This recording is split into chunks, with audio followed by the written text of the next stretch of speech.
reflecting back now on when you arrived here, what enticed you initially to come to Indy 11? The area and the challenge, I think, are the two things that stood out.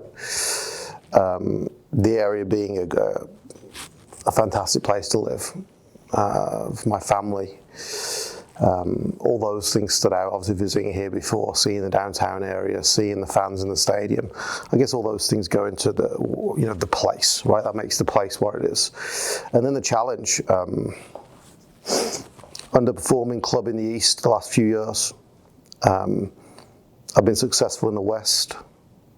I just felt the challenge could have energized me, and gave me something to fight for. Again, I think that's always important to have an objective or a goal, something to fight for. And I thought the challenge here to try and get this club to where people want it to be was going to be a good one. So it was those two things, probably the challenge that it presented personally, and then the location and the people in the Indianapolis, Carmel, Westfield, whatever you want to call it. I don't know how you, North Indianapolis, however you want to put it. Those two things, I thought personally and professionally, me for the challenge, and then for the family was a good thing. Has it energized you? It's opened my eyes. I think energize is a difficult word when you're not winning. It's hard to get energized and find that kind of excitement, that when you're maybe in a lull, there's been peaks and valleys this season, so you're in one of those valleys. I don't think energize is the wrong word. I think focus driven, because you want to try and get through that and find a way to get out of it. There's been some great moments though as well, some good wins at home, scored a lot of goals in front of the fans at home as well, so there's definitely been some good moments that does energize you. But I think in general, we've learned a lot. I think it's been a learning experience, which has been great, because I think once you have that knowledge and that understanding, you can do really good things from there. When you first arrived here, what were your goals and ambitions, both short and long term? Personally? Yeah. Personally, just to coach the highest level possible. I'm a big believer sports in general are there to provide people with great opportunities. No one stays anywhere forever. Same with the players. If a player's got a great opportunity to move on, whether it's in the best interest of the team, it's not about that. It's about the individual and what he can do. Careers are generally short. It's a dynamic industry. So for me, it's about trying to get as far as I can and coach the highest level possible. If that's domestically in MLS, great. If that's somewhere in another country, fantastic. If that's in USL, we'll have to keep grinding. So that was it. The long-term goal for me personally. Short term is just to win something here. I mean, got close in El Paso. Couple of finals, trophy eluded us. So it's nice to have some silverware. But I go back and forth on kind of what that piece of hardware would actually mean. How deep kind of that feeling would be if you win something like that, or is it more kind of the journey? I think you get wrapped up on trying to win a trophy sometimes when you forget about the journey, and really the successes and the really important things happen on the way. And you don't want to overlook that and just think about the trophy, because I think it'd be great to have one, but also think we'd win the next start, put it in a cupboard, and not forget about it again, because it's an object, right? I would actually remember that the relationships you created, the great games, the moments where the team grew, or a great performance, or a great play. They're the things that really mean a lot to me. So short term is providing a lot of those moments for the fans, for the club, and if that leads to a trophy, then great. And then same question, but more club-focused. Club-focused, it was stabilize it, build a good roster, create something that's sustainable on the field, which I think is really important, and usually do that by trying to find an identity and bringing players in that fit that. And then whether I'm here in a year's time, 2 years' time, 3 years' time, you just got to leave the club in a better spot than when you found it. I think that's the key with a coach. or with a manager of anything, you don't really get to control how long you're in one place. You might be there 6 months, you might be there 6 years. It might be your choice to leave, it might be somebody else's choice to move you on. So you don't really get to choose how long you're in one spot. The goal is that whenever that end is you walk away knowing you left the club in a better spot than when you found it. Sometimes that's off the field, creating better infrastructure. Sometimes on the field, maybe a little bit more success. Maybe it's kind of like controlling the budget, bringing players in that can be here a while. A connection with the fan base. There's so many little things that entails, but it's making sure that however short or long my time is here, I walk away knowing the club's in a better spot than when I came in. How would you describe your style of play, and how were you able to implement that this year? We haven't this year, to be honest. There's been a few things. Starting off with the field surface for the first few games, I can also be quite pragmatic when needed to be, because it's about winning, so you got to try and find a way to win. So do you have the players that can play your style? Do you have the conditions to allow you to play that style? And frankly, we just didn't at the start of the year. So it was about kind of finding a way to get some points on the board. Unfortunately, when you do that, it doesn't become sustainable. You have to have a way of doing things. So when you look back on it, or you're going through bad times, you've got something to fall back on to get you out of it. We didn't really have that as much as I would have liked. It would have been very difficult to play my type of football on the surface at the start of the year, but I knew that was going to change. Before I took the job, I told the surface is going to change, and I believe that, and it did. It changed halfway through the season, which was great. So now going into next year, we know we have a playing surface that we can play on. We've now got to make sure we get the recruitment right and have players that can control the ball and take care of the ball how I need it to happen. We have to improve our possession of the ball. We have to have the ball for longer periods. We didn't do that well enough this year. So I think we instilled an identity and a way of playing in terms of the effort that we need the players to show, and the amount of running and work they need to do. I thought that was really good at times. I mean, we beat Louisville and tied against Louisville based on our pressing, right, and how we got after it, and that's part of the identity. The other part then is with the ball. We've got to be better with the ball. We've got to build out from the back better, having a goalkeeper and centre backs that can control the ball and play out under pressure. A midfield that can play through lines and receive it in tight spaces. They're the type of players that I like, and I felt maybe that wasn't exactly how I wanted to look this season, but I know going into next year, we have an opportunity based on what we learned in 2022. The conditions now are a little bit better for us to do that we can really bring that type of football here. We're coming up on a year since you've been here now, so you had a couple months in the off-season before you even got to see your squad on the field. Can you remember back to that Loudoun game, just kind of the feelings and the emotions surrounding it at all? It's freezing. That's the overriding sentiment from that day. That was terrible. There was the start of the season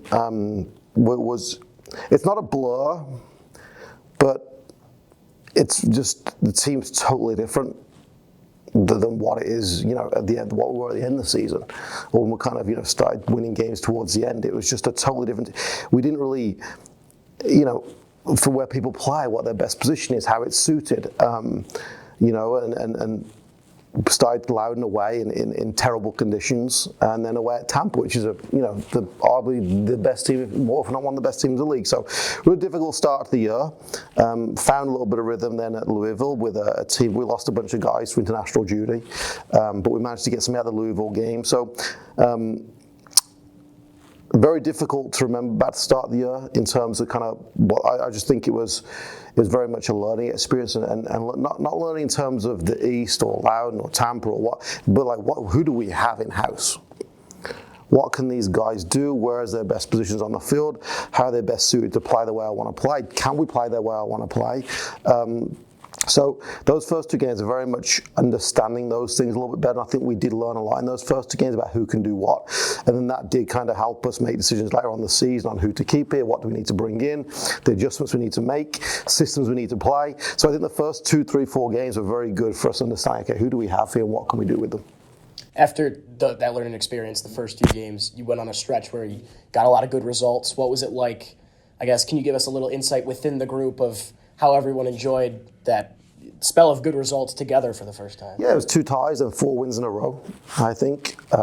Felt good to win 4 in a row. I mean, I remember being here in the video room, and obviously it's more upbeat and everyone feels good. And people speak, 4 in a row, it's not a coincidence. And it wasn't a coincidence. We deserved to win those games. Wasn't pretty. Looking back, when the stats show you something in terms of is it sustainable, right? If you're dominating possession, dominating shots, but losing, that's fine. It's going to turn. If you're not doing those things but winning, it's going to turn, right, at some point. So the football wasn't great. We found a way with the players that we had, and we had a few at the start of the year as well. A couple of key guys that I thought would do well for us this year were out. So it was finding a way to get some points on the board, right? You got to get points on the board early in the season. Unfortunately for us, it wasn't sustainable.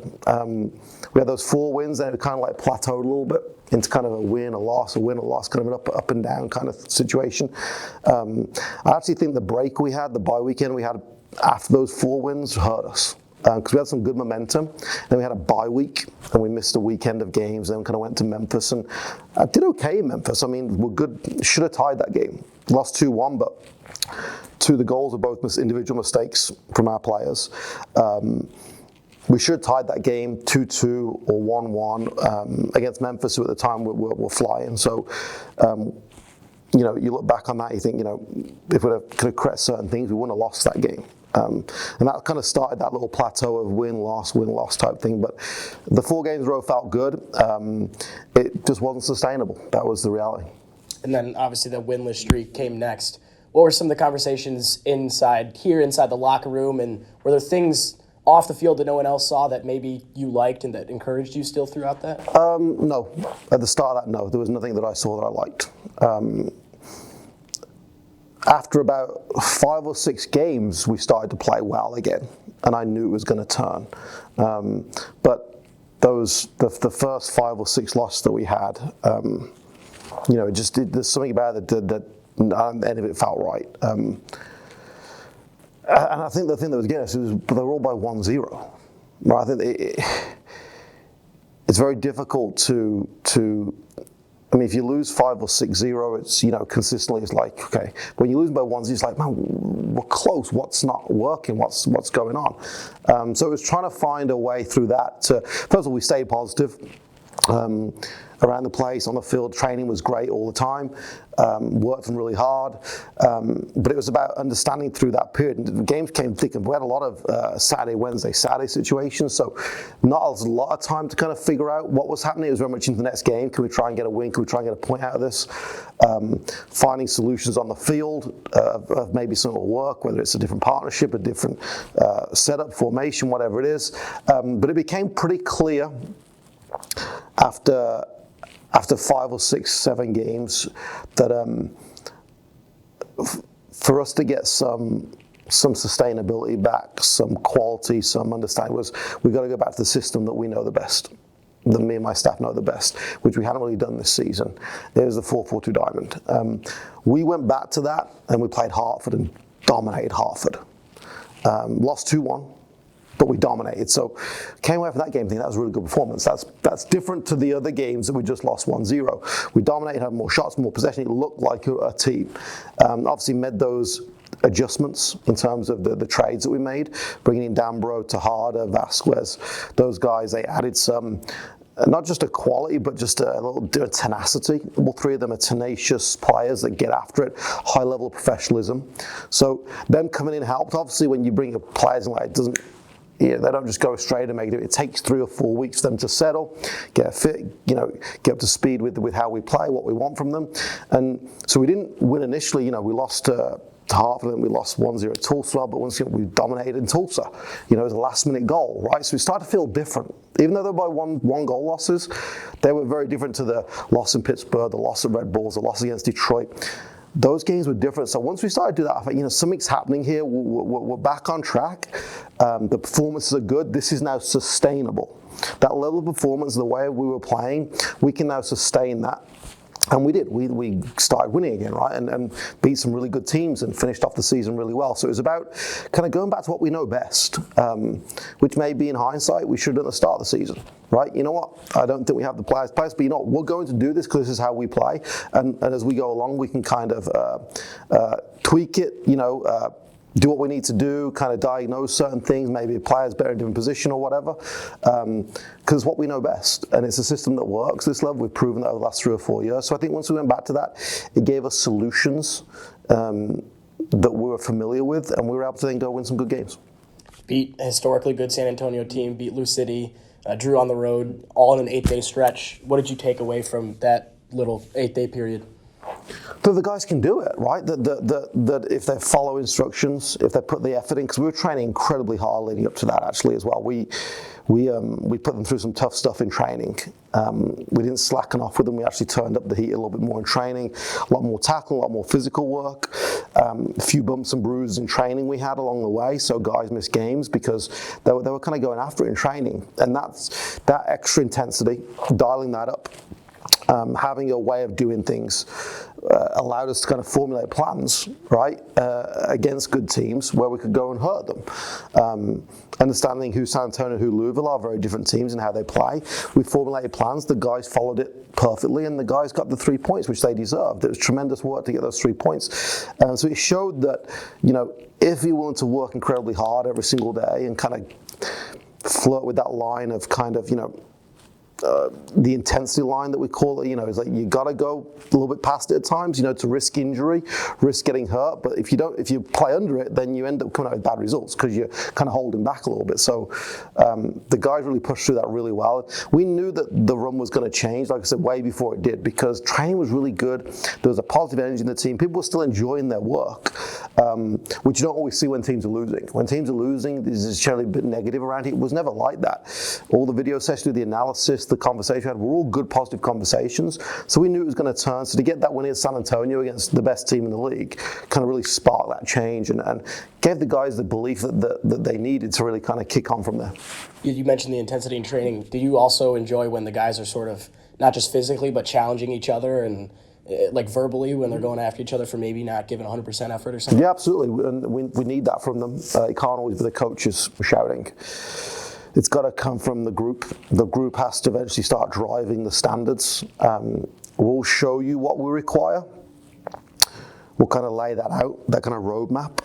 But then at some point in the group, the 18, 19, 20 individuals need to start driving that, because it's way more powerful when that happens. If it's just one voice, that will go so far, right? If it's just the coach shouting, okay, that'll work for a short period of time, but that gets old. If there's now 18, 19, 20 people that are pushing each other and encouraging each other, holding each other accountable, that becomes really powerful. And that started to happen a little bit towards the end there. It really did start to happen in the group towards the end of the season. So I think it was a case of we got the right personality there towards the end. It was the right group of people fighting for each other, and it really started to make a difference.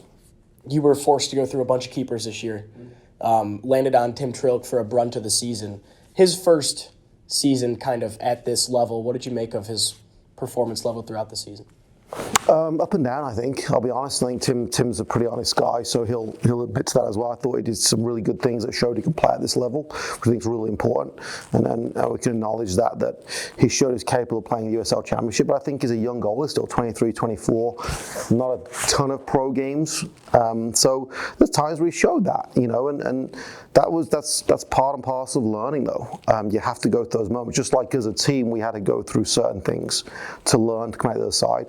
Individuals have to go through that too. They have to go through a bad game or a bad mistake or something they can go back and kind of evaluate and look at and get better and grow from. And Tim's definitely done that. So I thought he was a positive on the season, to be honest. He obviously started off as the number 2. And whenever you get a guy that steps up and shows that they're competent and can play and help you win, that's a bonus, right? When you get 20 of those guys that can help you win, then you start winning because you can call on any one of them, or if you have injuries, it doesn't matter who steps in. So Tim showed over the course of the year that he's capable of playing at this level and he's capable of winning at this level because he was in goal for some of those games that we won. So he also showed areas he's got to grow in, which is exciting really, for a young goalkeeper, because he can take that. He works well with Swifty. They diagnose and evaluate a lot of things, and he can go in the off season and get better at those things, and we'll have a good goal here for a long time, I hope. the form in the last month and a half of the season was really encouraging. Was there something or someone that might have stood out to you during that last month and a half? I thought Dan Brott was really good left back. I think he showed that he can be one of the best left backs in the league. Kind of an unknown, actually. You were not really a common name around the USL, but we saw something in him that we thought he could be very good for us, and he came and was fantastic. So I thought he stood out. He obviously scored a couple of assists, won a penalty. He did a lot of things that affected the game. I think Pino kept scoring goals throughout, which was great to see. He showed that he can score goals when you need them, right? He can come on and score, he can start and score. So it's good to see him continue his form throughout the year and finish off well. Personally, for him, I think that was really important. Coming off a bad year last year in Austin that he had, to kind of score, I think, 13 goals over the course of the season was great. And he continued it through, which was good to see. So I'd say those two stood out the most for me. I thought Aozi obviously was fantastic as well. He peaked towards the end, which was unfortunate. He's one of the guys I mentioned at the start of the interview that he was injured at the start of the season. So he was behind the 8 ball throughout the course of the year, trying to catch up physically. But once we got him to that level physically, and he felt good in his body, and we kind of understood how to manage him in terms of his training loads and stuff. And he also probably as well started to understand himself that he can't train exactly how he wants to anymore. He's got to be smart. We saw an incredible player towards the end of the season, a guy that scores goals, created goals, worked incredibly hard defensively. The players I like that can take the ball under pressure and not turn it over. He's unbelievable at that. He can turn a guy, he can play with a guy on his back, he can dribble at a guy, he can keep it simple, 1 touch, 2 touch. They're the midfielders that we probably haven't had enough of this season. So when he peaked towards the end, we saw how good he really was. The goals he scored were great. So I think having him at that level helps us as well. But unfortunately, for most of the year, unfortunately, we didn't get to see that. It's a shame because he's great to watch. He was the best player on the field more often than not. And even his last game, when he's retiring, he's the best player on the field. Right, so it was great to see him do that, and I enjoyed watching it. I enjoyed working with him, so he had a touch of class, which was really nice. What was the day-to-day like with him? Yeah, he's a professional. He's been, I think, 17th, 18th year as a pro, something like that, maybe more. So he knows the game. He knows how things work. He knows how things should look. And sometimes when you're a player and it's not looking how you want to, it's hard to kind of control those emotions. So he's a perfectionist. He wants things done right all the time. And the great thing about him is he does it himself. Right, he won't demand something of somebody else and not do it himself. He's going to be the first one to do things at the highest level. He'll be stretching and he'll be doing things right. Just the basic things. Every pass he completes is done right. Just the simplest techniques, he makes sure they're done right, and he puts care and pride in it. And that's the difference. The top pros put care and pride in every little thing they do. They don't pick and choose when to do something well. And Ayoze is the classic example of a guy that whenever he's training, whenever he's playing, if he's in a warm-up, a small-sided game, 11v11, a technical drill, he's going to do it to the best of his ability every single time. And guys like that can kind of lift people up. He definitely does that. He leads by example. He sets the standards that we spoke about at the start. These are the standards we want, guys. You've got to execute now, on a day-to-day basis. He does that. So great to work with. Really enjoyed it. I've enjoyed getting to know him personally because there's that learning curve as well when you meet new people and work with new players. Okay, what's their personality like? How do they think? What makes them tick? What's their motivation? So getting to know how much of a family man he is, how much he cares about his family off the field, how much he cares about the game on the field, and what a great career he's had has been fantastic. First year as a pro for Justin Ingram, and at the end of the season he gets to wear the armband, first Indy native to do so. What would you say about the year he had? For him, it was a good year. He played a lot more than I expected. I think he had 22 starts overall, which was way more than we expected Justin to do this season. As a rookie coming out of college, he wasn't meant to play that much, but through various things and through his own work, he warranted those minutes and those starts. So I think for him, it was great. Got a lot of experience, a lot of minutes, showed that he can play how we want to play, but he's got to get that consistency. He'll do some very good things, and he'll do some things that are probably disappointing. But it's, once again, he learns from it. He's an intelligent kid that cares about his growth as a footballer. So he will learn from the mistakes he made, and he'll grow from that. And he's definitely got the attributes that we need for number 8 in terms of what he can do physically, how dynamic he is. He's great at carrying the ball, which is fantastic. He's now just got to get better at kind of just taking his time on it a little bit, been a little more like Aozi, been a little bit more calmer when he has the ball at his feet, a little more composed. That's one thing that we spoke about that he can work on. But he played a ton of minutes. One thing I said to him, I said, I just wish maybe there was another couple of players in the team that he could have learned from as well. Right, because that's always so important for a young player coming through. It's not just the coach, it's your peers that teach you as well. So if you've got a few experienced guys around you, particularly in your position, you can learn from them. And that learning is way more than any coach can give you, because that's kind of on-the-job learning, right? Out on the field, the conversations they have during training. So Justin played a lot, which was good for him. He got that experience, but now we've got to try and find ways to develop him again going into next season. He's somebody that we really like. I love him to death. I think he's great. The fact he's an indie kid is just a bonus, right? Because you've now got a guy that's local from the area that can play in this team and can play at this level. So I think Justin's great. I think he's got a really good future. Now that you've had time to reflect on it a bit, just looking back at the season as a whole, how would you describe it? Learning. I think it had to happen. I really do. I don't regret's not the wrong, but I don't look back on any result and wish it didn't happen, if that makes sense. Because I think through the bad times, even the bigger losses, not just the run loss, but we lost 5-0 in Monterrey, for example. When you're kind of at the start of a project, you need those things to happen because it teaches you so much, and you can then go make informed decisions to help make the club and the team better. So don't like in the moment losing like that, but when you kind of pull yourself back, you're like, okay, it happened. What can we learn from it, and what can we use from that now to make sure it doesn't happen again, or we just make better decisions going into 2023 to make the club stronger as a whole. So I don't regret anything that happened. Would have loved to have won more, obviously, but I think when you start off a program or a project, those losses, those bad times can make you stronger in the future. So I think it will only make us better going into 2023, that what we went through. So while I wouldn't say it was super enjoyable, learning very often isn't enjoyable. But the experiences that we gained, the learning we went through, the understanding we got about certain things can really help shape us now going into 2023 and make us stronger.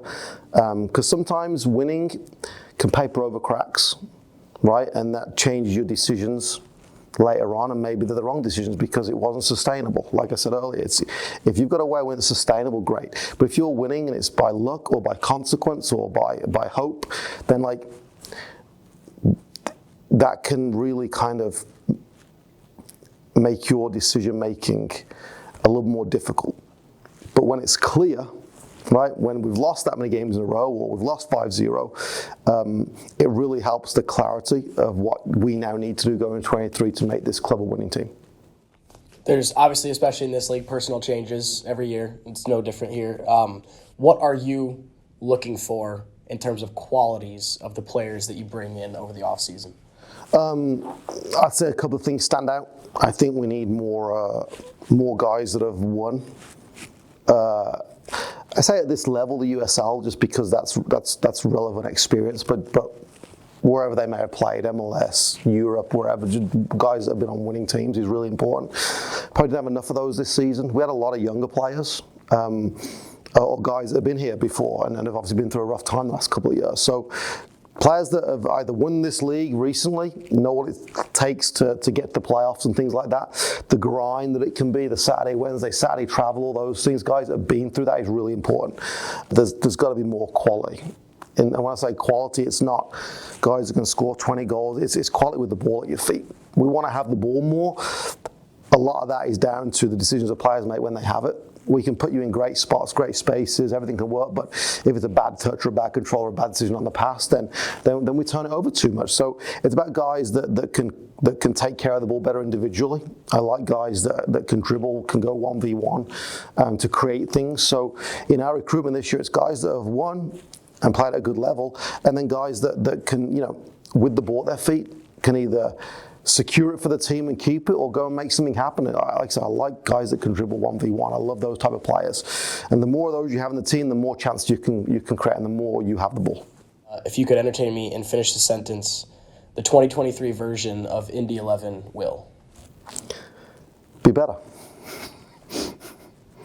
Perfect.